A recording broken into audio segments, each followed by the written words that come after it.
Welcome back, ladies and gentlemen, to the Alt Kings podcast. I'm your host, Tate, with my co-host, Corbin, and today we have xSpectar here with their founder, Dirk himself. It is nice to have you today, Dirk. Well, thank you for having me. I'm honored. Yes. Let's dive right into it. We know you have a lot in the making. We've seen so much about you, so many great clips out there on Twitter with all of the exciting things that xSpectar will soon provide to the XRPL. I just want to get a little bit of background information on you, kind of what was your main idea behind creating xSpectar and what kind of sparked the idea, really? Well, the spark was that during the COVID crisis, like most other people, I was a little bit bored. I started doing a deep dive into crypto and blockchain. I was intrigued by technology and innovation. I didn't know much about it, actually. So I started getting into some coins and interested in some chains. And I started reading a lot about NFTs. So it took my attention, the art aspect, like real art. Forgive me, some people won't like it that I think that some NFTs are not art, but Art Basel in Miami, of course, attracted my attention. Real digital art, one of ones, and I got interested by the concept of the royalties for artists, of course. A couple of months later, I got introduced to the XRPL community by one of the advisors of xSpectar, Panos Mekras in Greece.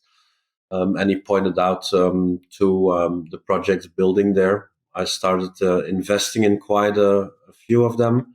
I got too excited, like most people do, and I got intrigued. I got some name within the XRPL community, being often in Discord and starting to get more and more active on Twitter, which I didn't really use a bit more than a year ago, by the way. So yeah, and for me it was a natural choice of starting out on the XRPL because that was a community that I knew best.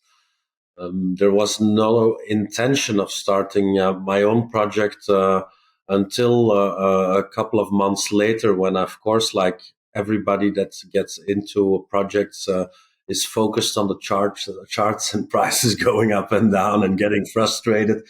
And as most people, I bought tokens without reading white papers or without reading them properly. And at a certain moment, I thought, well, I think I can do probably something that is better, I hope, or at least bring an effort or do an effort to bring something that I think the community deserves.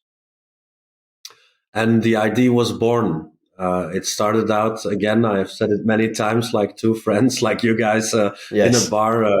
A friend of mine who's an engineer. I know him since I was 15 years old. And we started having some ideas, and we got some inspiration from some movie franchise, of course, that I've seen quite a few times in my childhood. And we started constructing a story. We thought about how can we have business ideas implemented in the virtual world. Where are our passions? What are businesses that in real life are actually worth looking at? Real estate, for example, gaming and software development, of course, as well.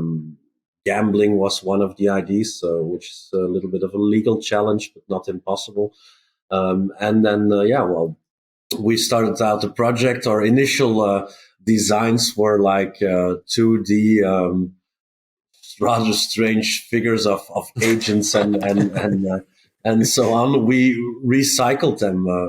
XRPP recycled them by launching the DS private collection. And that were actually the original xSpectar agents, without my face on it, to be clear. And a couple of weeks later, I met our artist, Mao Lin Lao. He's from Chinese descent. He came to the Netherlands when he was 8 years old. And he's one of the world's most renowned hyper-realistic 3D artists. And we started talking. It started out with the simple 2D NFTs. Then it became the 3D ones. We wanted to be original. We deliberately didn't do apes or punks or whatever as a derivative. Well, doing human-like figures brings some challenges as well, because of course you have sexes and so on and so on. There are lots of possibilities. We have 976 traits in our collection. Wow. I think it's quite unique as well. Yeah. We could make, with all the traits that we had, we could make billions of different combinations. So the biggest challenge once we had them was like picking the best ones according to ourselves. But looking at all the combinations was even so time consuming that it was like an impossible task. And then we started looking into what can we actually do, because it's great to have good ideas, and lots of other projects have nice ideas, but selling an idea isn't that difficult, but making it reality is something else. And avoiding security legislation or classification, looking at utility, the legal aspect. Lots of young guys like yourselves probably think it's easy to launch a project or a token, and that's true, but the consequences can be quite interesting as well. So you're right. Been speaking to so many lawyers, but I think that we started out like most people, without too much knowledge. We took a very, very deep dive. We had to.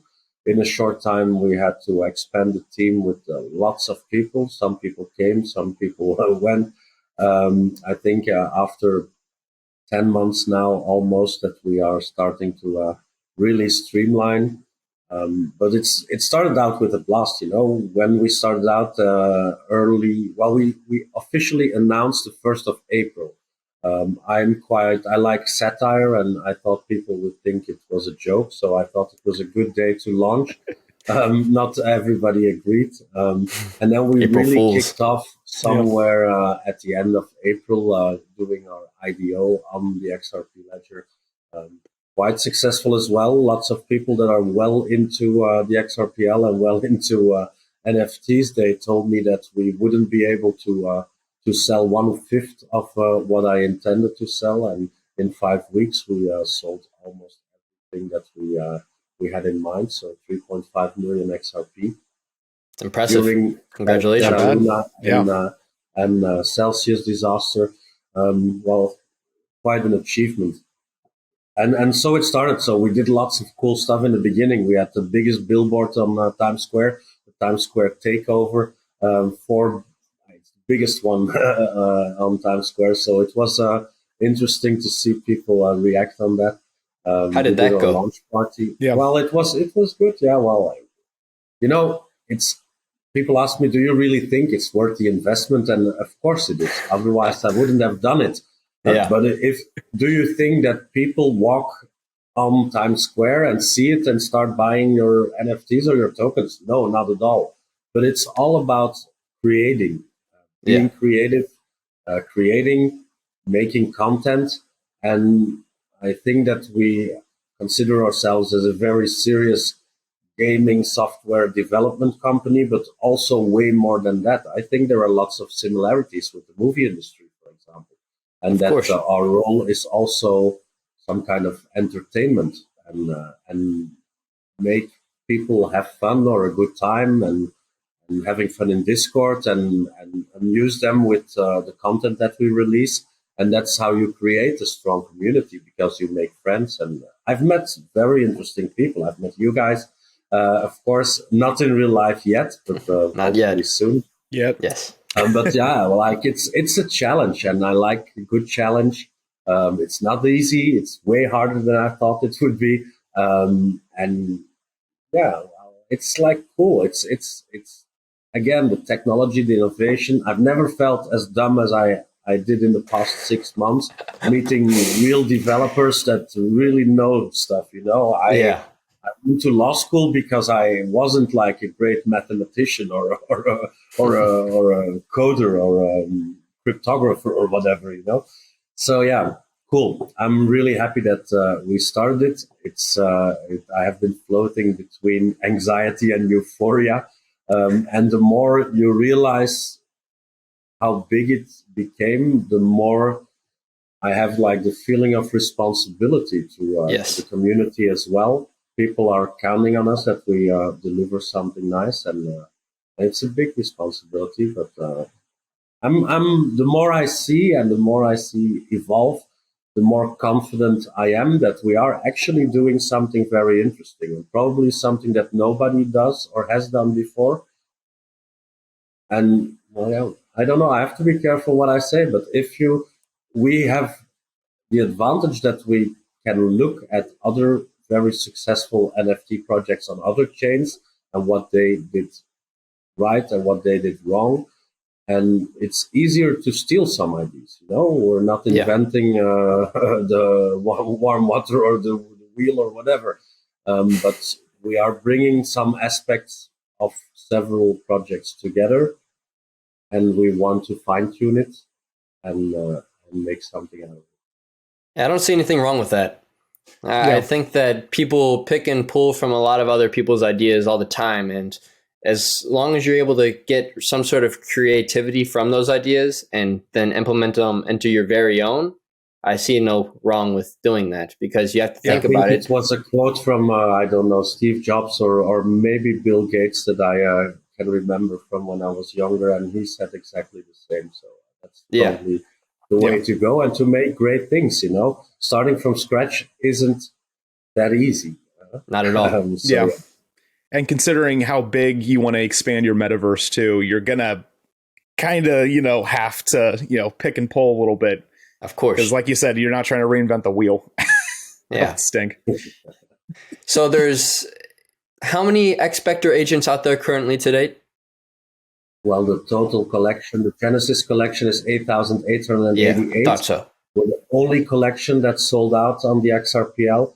There is it's not actually the 8,888. We did a pre-sale of 80% of them. Then we released another 444 for our biggest holders. And then we did a Black Friday thing, which was like just after our pre-sale. So I think that in total somewhere around 7,500, 7,600 it's amazing. Are in circulation.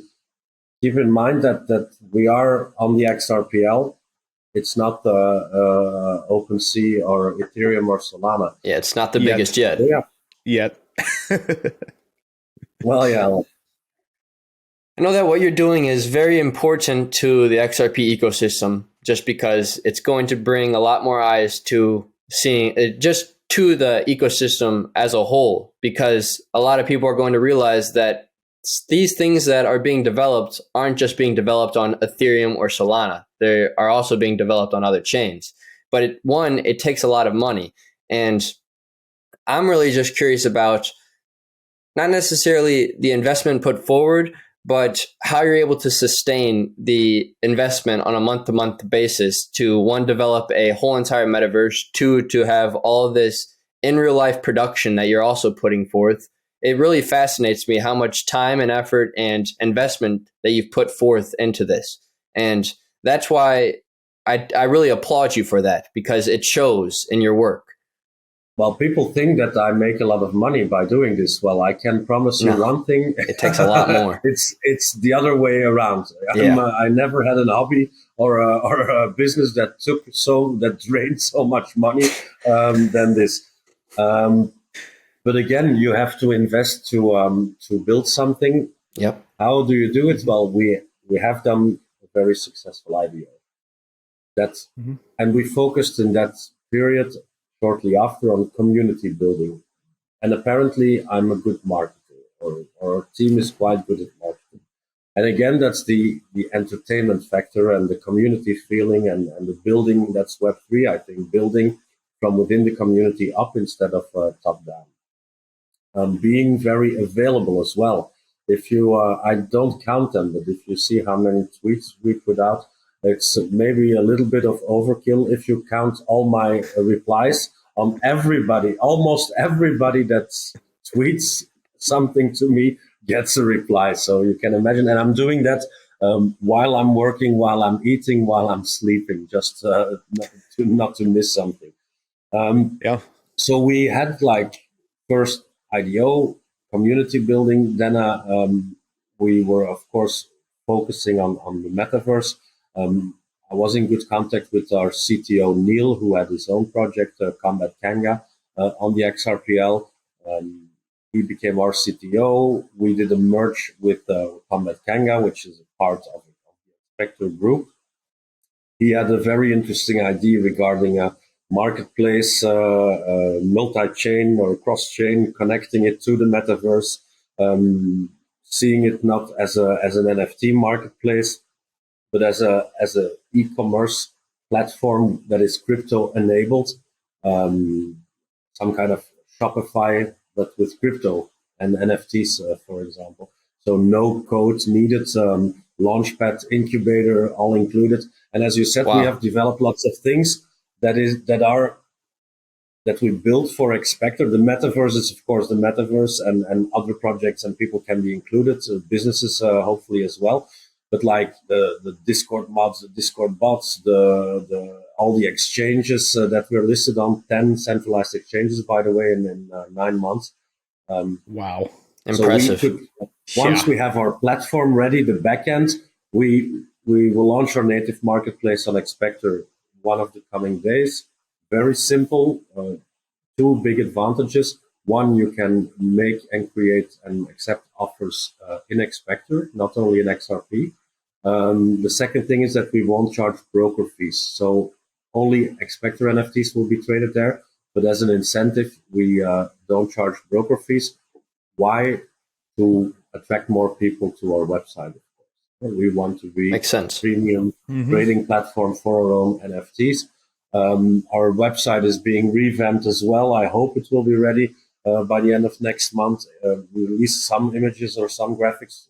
Looks kind of cool. I hope finally, after the third time, that I will be happy with it. So yeah, that's I lost track of what I was saying. Actually, Okay. I love the art gallery too. Yeah. Well, yeah, that's something that again, it's like in stages. So I came back to the community building. Then Neil, the marketplace that we're developing, which is a very unique platform, and then connecting it to the metaverse. We always said that we believe that the metaverse is very important from a community perspective as a social platform, like some kind of Facebook or whatever, where people can meet and communicate by proximity chat, by real life audio chat. So that's one side of the metaverse. Some others are, I think, the gaming aspect. I'm not a big gamer, so we are working together with the gaming company, of course, that is looking at gamifying things that actually make it more attractive to actually be in the metaverse. Also important if you look at the number of users in some other well-known metaverses. And then, of course, there's a business aspect. Lots of Web2 companies do believe or are interested in virtual environments. But with the word metaverse, they get a little bit scared. And if you connect Web3 or crypto or blockchain with it, then they really shit themselves. So I think that we have to, and that's what everybody says, mass adoption, all those fashion words, generational wealth, all total nonsense, of course. If you want to be fully decentralized, forget mass adoption. Never going to happen. So utopia. Not making myself popular, but it is what it is. User friendliness, yes. Mass adoption, okay. Therefore, you should divert as much as possible from the pure crypto thing, because it will limit you to 1% of population. So not very interesting if you want to create a successful product that's been used by lots of people. So yeah, well, I think that we are creating that and want to attract as many people as possible. And in the end, it should become a product that is crypto friendly and blockchain related, but that users don't necessarily have to know that that's the case. Of course. Yeah. Bringing businesses and bringing businesses to the virtual. I avoid the word metaverse because the marketeer told me don't use that if you talk to bigger brands. Use virtual environments. So we are creating virtual environments where businesses or brands or whatever can do things. They will be part of our metaverse, but we create them and they are there available to use. And you can do a fashion show and a concert and a sports event and whatever you want. And apparently bigger brands are interested in it. They only are scared from the crypto thing.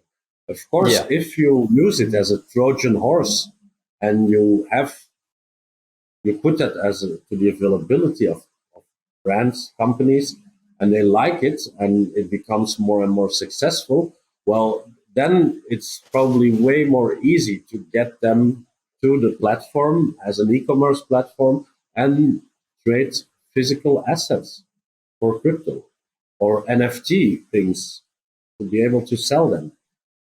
And then the mix between the virtual and the real world will become like, then we have some kind of a merge probably. That's I think that should be the goal in the end.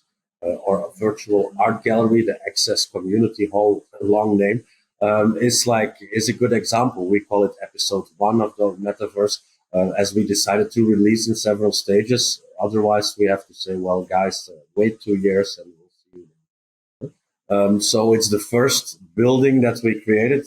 There's a downloadable version now. Projects can use it, provide us their NFTs. We upload them. And they can use it for their community. They can use it for promotion. And it's mutually beneficial. It's free. But for us, it gives us exposure within those projects. We make friends, good connections. They like because we give something nice for free. And of course, we get exposure by all of their holders and community as well. So that's probably the best example of real collaboration. Definitely. Yeah. And probably by the time we upload this episode, our own artwork will probably be in that art gallery. Looking forward to that. And it will evolve. So we didn't want to wait to launch it in the next few weeks. We will have the multiplayer thing enabled. The people will be able to communicate with each other. Incredible. And so on and so on. Mm-hmm. In the very near future, people will be able to download it. So community members, not projects, upload their own NFT collections to display it, to promote it if they want to sell. People and the next step will be that it will be connected probably to some kind of marketplace, ours or somebody else's, where people can make and accept offers or click or scan or whatever when they're in the virtual environment and get directed to where they are for sale. So yeah, I think it's a good thing. And again, something that I realized a couple of weeks ago when I was in LA, a big marketing guy in the real estate sector, he told me, well, you're doing something too high level. And it's not me, it's us, all of us. Yeah. Web3, crypto, nobody gets it. If I speak about it to my friends or business partners, they think I'm crazy. They don't get it or they don't want to get it. Yep. But you have to find ways to get those people interested. Yep. That's the only way to make it a success. And to do that is to avoid crypto and blockchain, to build something that they see that they can use for their business. I have a friend who's an art dealer. Crypto, are you crazy? Well, he saw the gallery, he said, wow, cool. Can I upload my works or my artist's works there and we can use it on our website or send it to our clients. And they... people like simplicity. That's for sure. Yeah. Ease of access. Crypto's kind of in like a weird spot right now because it kind of reminds me of how people used to think about the internet and about, oh, it's just some, what even is it? What's the purpose of it? And then, as time goes on, more and more people are using it and understanding it, and things are sort of conglomerating together to make a whole cohesive ecosystem. Yeah. And We you spoke definitely have about it potential with before, xSpectar with that. that people start copying you. When we started out with all the influencers, everybody was like pissed off that we used them. Well, I don't know about you guys, but Coca-Cola and Pepsi and whatever, a big brand, McDonald's, they're masters in marketing. So I was accused of being a marketer and not a builder. Well, you can have a fantastic product, but if nobody knows about it, you're screwed. Exactly. And now people on the XRPL start doing IDOs. Now people start paying influencers. Now people are starting to copy exact tweets that I do. A couple of days later, people do the exact same tweets. I'm honored by that. Other people get pissed off. I'm honored. Yeah. If you get copied, it's a sign that you're doing something right. Of course. However, we all make mistakes, and I probably made some as well, and I will make some more. If you ask me, would you do some things differently? Yeah, probably yes. But if you see everything we did in 8-9 months, I don't know. I maybe I don't know enough projects or other chains or NFT projects because I simply don't have the time even to eat. You saw me when before we start. I just had a piece of cake with a little bit of coffee, and yeah, well, I think we're doing quite well. One of bigger KOL, as they say, Mando, who's living in Dubai. He's from the UK. He did a tweet that we retweeted as well. He's very well connected and deep into the Solana community. And he said in a tweet, and coming from him, it's an honor because we're not connected to like commercial. Yeah, he got some ties. And he sent a tweet out, well, guys, what you're doing, that's amazing. And to hear that, because you get like in your own cocoon, and my life is like 24/7 xSpectar. Like talking to you guys about xSpectar is for me relaxing time. That becomes like really worrying, if your time off is like, well, and I think that hearing or getting confirmation or acknowledgement from some people that probably know more about it than I do, that's reassuring. Of course. Yeah. What I'm really curious about, considering you talked about making mistakes in the space and stuff, I just want to know one mistake that you've made that you've either rebounded from or you've learned a lot from. Because, I mean, at the end of the day, human error is destiny. We're all going to make mistakes regardless of our willingness to. It's just going to happen. And so it's always good to be able to rebound from your mistakes and actually learn something from them rather than just kind of throw it in the trash and forget about it. I think that one of the mistakes, what is a mistake? One mistake was that we started the merch shop very early and with Shopify or Printify or whatever, and that didn't really work out, so we took it offline because the quality wasn't up to standard. It distracted us too much of what we are actually doing. So yeah, that's one of the things that, and then the working with or the collaboration with influencers. What I learned now, we did a teaser of the episode 3 of the xSpectar movie. I saw that. It looks amazing. Professional film crew that's making little snippets. I did like a teaser, and I tweeted from my personal profile, and I said retweet one winner. 8,888 xSpectar tokens, which is a couple of $100. No, we got 100,000 views, 1,500 retweets, and that cost me a couple of $100 US. If you ask me what were mistakes, maybe, and I didn't consider it as a mistake, working with all those influencers and paying them decent amount of money because it worked. Yeah, for us it worked. Mm-hmm. Are there more intelligent ways to do marketing, cheaper, to avoid all kinds of strange people that tell everybody to buy your coin or to buy your stuff, and then as soon as they get paid, they sell everything off? Yeah, that's don't really something care. That pisses me off, and that's something that would I do it again? Maybe yes, because it worked. Mm-hmm. Would I do it now in the position that I am now? No, not at all, never. Well, that's good. You learn something, Yeah. then that's all that matters. I learn lots of things every day. It's That's been good. since kindergarten probably that I learned so much. Very true. Very true. Yeah.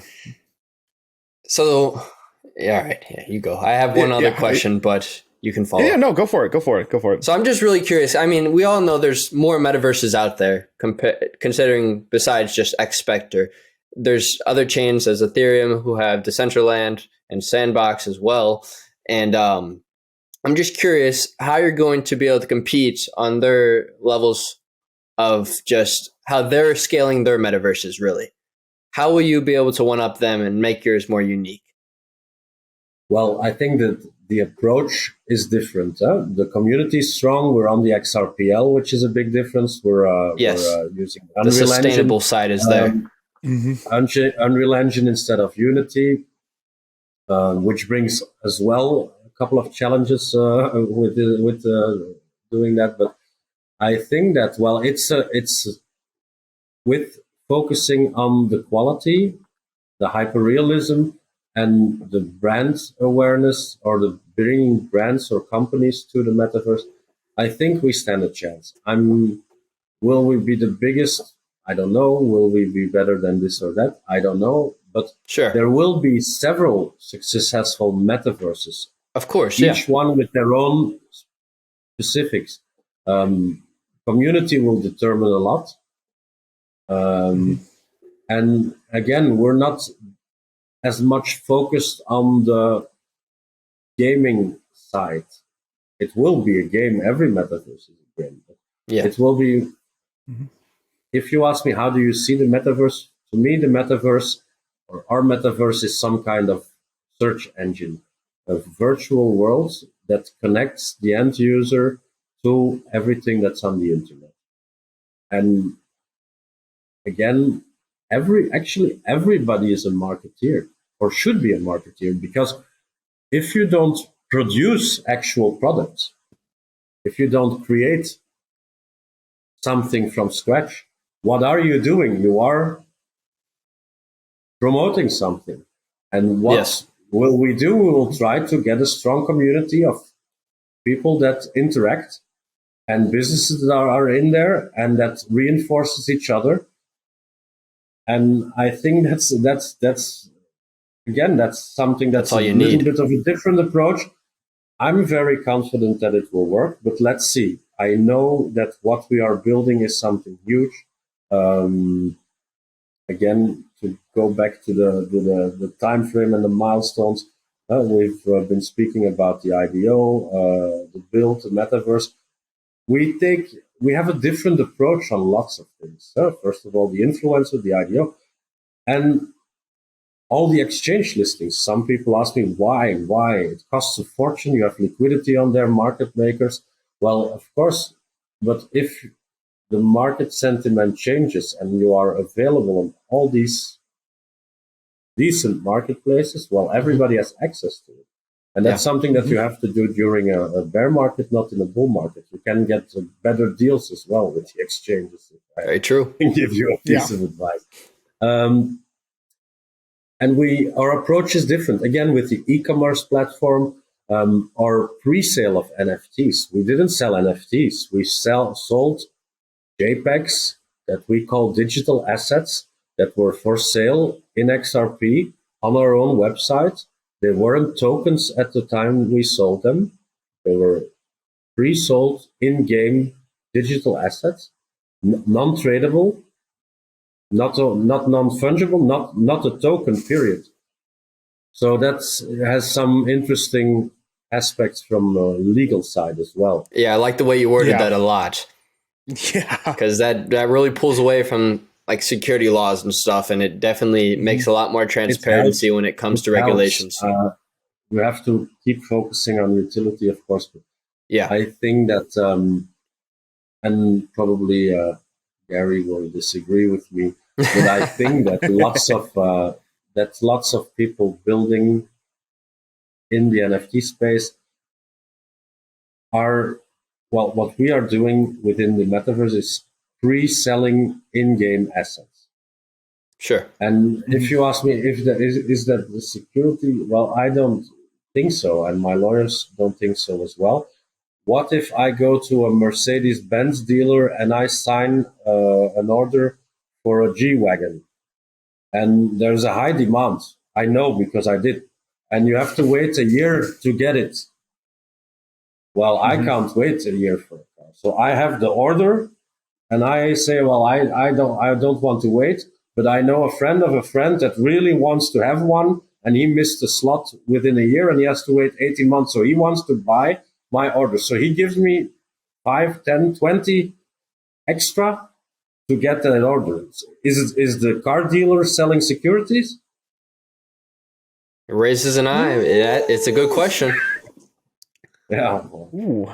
Yeah, it's a little bit in the eye of the beholder. I've been speaking to 20 lawyers, and it went from left to right. The Cowboys told me that I could do everything that I wanted, and the nerds told me that they will put everybody in jail and that the FBI will be knocking on everybody's door. I think it's somewhere in the middle. Yeah. And it's difficult to do everything right, and that's the problem because technology is way ahead to legislation and the government and administration. So if you ask me what would your advice be, well, ask a good lawyer or two. Good lawyers is also something that's very difficult to have. To do these two words in combined, and don't scam people. Don't take their money and run. What can they do if everything we got in has been reinvested in the project? I don't have a salary. I'm working 20 hours a day, 7 days a week for nothing. The people that work for us, they do get paid. Everything that we raised is used to build what we promised to build. Of course. What can they do? What can Nothing they do? really. You're not Business, really we don't make profitable. profit, we reinvest everything. What can they do? Accuse me from stupidity, maybe. Yeah, maybe. That's the worst. Well, I haven't. I don't know if they lock you up. If they have to lock all idiots up in jail, there won't be enough construction companies to build all the jails. So you're right.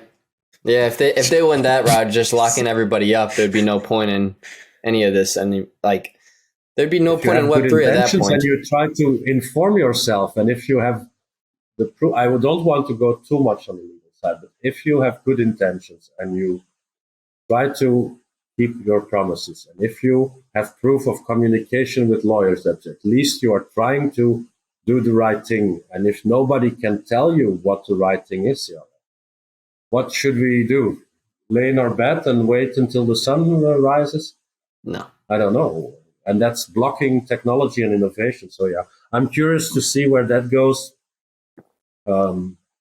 Considering AI can probably make better decisions than the SEC can at this moment in time. I just don't. I don't know if we're on the right side. What's it in the United States? I'll take the fifth on that. Well, Dirk, you've answered all of my questions. I know Corbin probably has one or two more he'd like to ask. Yeah, definitely. So what is? Well, I guess this is related to your token. So what is the xSpectar Vault, and how can holders utilize it and maximize what they can do with it? Well, again, that's refers back to what I told you guys before. Launching a token, we didn't launch NFTs or an IOU token because XLS20 wasn't there and NFTs on the XRPL didn't exist. The IOU thing was a very fashionable thing, had a lot of excitement, but I think it was a mistake. But also at that time, the ones that initiated it did make sense at that time. So, okay. I don't know if the ones that did it would do it again, but it's the same story as with me and the influencers. If it worked, it worked. But to get some kind of engagement, you should have something that excites people, and that's why we released our token. And our token has been classified as a hybrid currency utility token. Holding it gives some advantages in real life as well, and it will be the in-ecosystem currency. For now, it's limited. We have the excess lock rewards program. We don't use the word staking. It's a system where people use their Zam wallet to log in on our website. They can lock their tokens in one of our wallets, so non-self custody. It's a bit of Power Piggy style, like Bitrue. Your tokens get locked. You can choose 3, 6, 12, or 24 months, and you get some kind of return on investment or interest rate in tokens by locking them. You get your rewards at the end of the period, of course, but you can send us an email at any given moment to ask your tokens back. You won't get a reward, but they will be released. We don't use them to trade or to do crazy DeFi stuff, or your money is your money. We safe keep it, and that's it. We're too traditional to do all kinds definitely. of maneuvers. It's the safest route. Yeah. So that's one of the things that you can do with it. And then in the coming days, we have the xSpectar native marketplace, where you will be able to use it actually as a means of payment and make offers and accept offers in xSpectar. In the near future, we will have the land sales. They will probably start in XRP. In the future, xSpectar will be accepted probably as well. And the construction or the custom builds or the access tower apartments, we have cool things coming up. We have like floor plans, like a real property developer in the tower apartments. You can choose your layout and everything yourself. That's incredible. And that will be only xSpectar payments. So that's very exclusive for now. Yeah, well, it looks really cool. I agree. All of the whole entire metaverse in my eyes looks really cool. It just feels very immersive, and it feels like that you just get a really good feel for that futuristic feeling. And it just feels as if you're an actual agent exploring some new world. Well, everybody wants to be an agent. Everybody wants to, of course, drink martinis and drive an Aston Martin and be. Yeah. That's the advantage of the metaverse. Everybody in the future will have different identities. The one digital identity won't exist.